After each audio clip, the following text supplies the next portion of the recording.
дәлел тұр. Сиқыр ол бір адам бір нәрсені оқыса, қазір енді көп адам анау кинолардан көріп алған ғой, теледидардағы. Бір нәрсені оқыса, немесе ана мультфильмдарда ана қолыменен немесе сиқырлы таяқшамен бір нәрсені айналдырып жіберсе, анау адам сондайға ұқсап кетеді деп. Онда ешқандай сиқыр үйтіп келмейді, үйтіп жасалынбайды негізі. Бұл жай ғана ертектегі нәрселер. Ал сиқырдың түбінде үлкен бір нәрселер бар.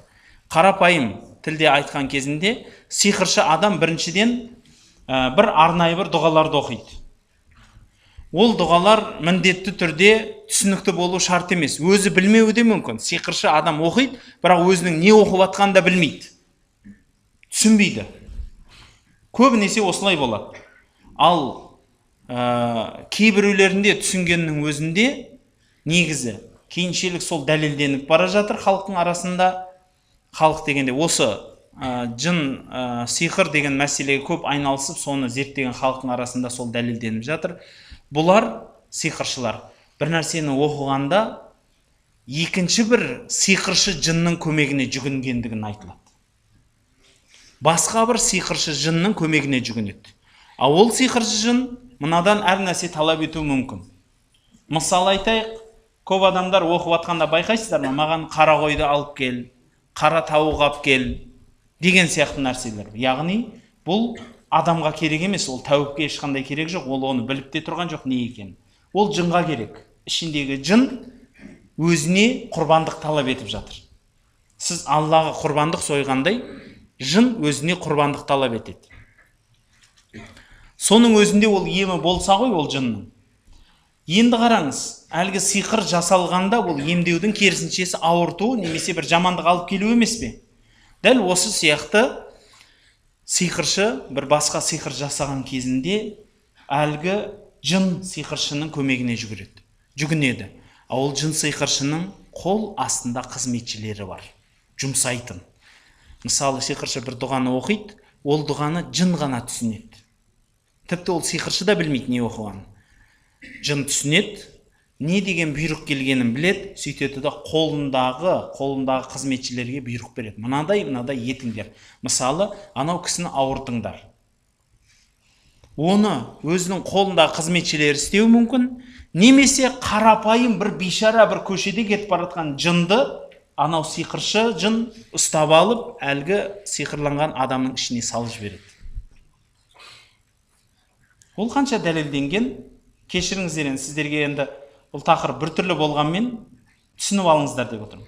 Мысалы айтайық, бір адамға жын немесе сиқырланған кезінде, әсіресе сиқырланған кезінде, сиқыр оқып жатқанда әлгі адам жылайды. Ол адам емес жылап жатқан, ішіндегісі жылайды. Неге? Көбінесе жылайды. Әрдайым емес. Жылаудың себебі ішіндегі жын сиқырланған күйінде кірген. Неге кірген білмейді. Жаңа оқылған арқылы оның сиқыры шешілген кезінде ішіндегі жын өзіне келеді. Келсе бір қапастың ішінде тұр, яғни адамның ішінде тұр да ол. Қаяға қашарын білмейді. Қашайын десе, сіз көрмейміз, сиқыршының сыртынан қарап тұрған үлкен сақшыларын көреді. Қашайын десе, аналар айтады, өлтірем дейді, мынадан кетсең. Содан кейін әлгі сиқыршылар соның айтқанын істетеді анау жынға. Міне осылай болып жатыр. Бұл өте қарапайым мысалдағы келтірген сөздер. Енді қараңыз, сиқыр, мен бұның бәрін айтқым келген нәрсе, әрбір сиқыр жын арқылы жасалынады. Жын арқылы жасалынады. Өзінен өзі, ақалай-мақалай сүф дегенде анау адам бір нәрсеге айналып кете салмайды. Ол киноларда болады, ол тек қана. Мультфильмде болады. Адамда, мына дүниеде, міндетті түрде бір себеп, бір нәрсе, жаңағы сүйенетін нәрсе болу керек болады. Солардың бірі, мына Құрандағы аят. Ей Шуайб, сен сиқырланып қалған шығарсың дейді. Яғни саған жын тиген шығар дегенде аят. Пайғамбарымыз есіңізде ме? Пайғамбарымызға да басқа Құранның аяттарында айтады. Мысалы, ең қарапайым мысалдардың бірі, бәрімізге әйгілі Нун сүресінің аяқ жағында айтылады. Лиузлихуна кафару би абсарин ламма сами'у зикра ва яқулуна иннаху ламажнун ва ма хуа илля зикрул алим. Сонда кәпір болған адамдар көздерімен сені жегідей жеп бара жатады, яғни жек көріп бара жатады. Сөйтіп өздері ойлайды дейді, мынау адам жынды деп ойлайды дейді. Бірақ бұл жын тарапынан келген емес дейді. Өйткені бауырлар, неге жын, неге сиқыр? Себебі сиқырланған жын деген адамдар сайрап алып тақпақтап жөнеледі екен. Естеріңізде ма? Мынау Нұржан Төлендиев деген жігіт соны бір мысалын келтіріп ысқақтайды. Бір адамға анау дуа салады, сонда анау келіншек тұрады да тақпақтап жөнеледі ғой, ұйқастырып кете береді. Ол бекер емес. Ол кісі ысқақ болған өмірден алды да. Негіз өмірде бар нәрсе ол. Өмірде бар нәрсе ол. Мынау аққу, сұңқар дегендердің кешкен күні осы.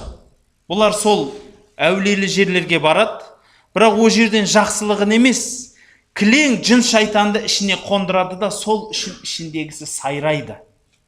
Міне Құранда айтылғаны содан. Бір пайғамбар келіп, Құран аяттарын оқып, сайрап оқып бара жатқан кезінде, мысалы, Алхамдулиллахи Раббил аламин, Ар-Рахманир Рахими, Малики яумиддин, Ияка набуду ва ияка настаин деп айтып атса, мынау адам өз айтып тұрған жоқ, ішінде жыны сөйлетіп тұр деп айтады. Сөйтіп айтқан пайғамбарымызға. Міне сол сияқты бір сондай жерлерге барып алады да бұл кісілер. Сол жерден жын тигізіп, сайрай жөнеледі. Ішіндегісі сайрайды сосын. Жаңағыдегі ақтырма, қаласаң жақтырма деген сияқты нәрселерді айтады. Енді ол мысал ретінде тақпақтай кетеді. Өлеңді өмір ұйқастырмайтын адамның өзі өлең шумақтарын сондай керемет ұйқастырады, таң қаласыз. Дәл осы сөз Мұхаммед алейхиссаламға пайғамбарымызға айтылғандай, басқа пайғамбарларға да айтылған екен ғой. Міне Шуайбқа айтылып отыр. Сен сиқырланғансың деп отыр. Сен емес, ол ішіңдегі жын ол сөйлеп отқан деп отыр да. Байқадыңыз ба? Өйткені сол кездегі қауымға белгілі екен. Бір адам сондай бір уақиғаларды айтып, болақ шақты айтып, өткен шақты айтып, сондай бір тылсым дүниені айтып жатқан кезінде бірден түсінеді екен халық. Мынау жынмен сөйлеп тұр дейді екен. Не сиқырланған, не ішіне жын кіріп кеткен дейді екен.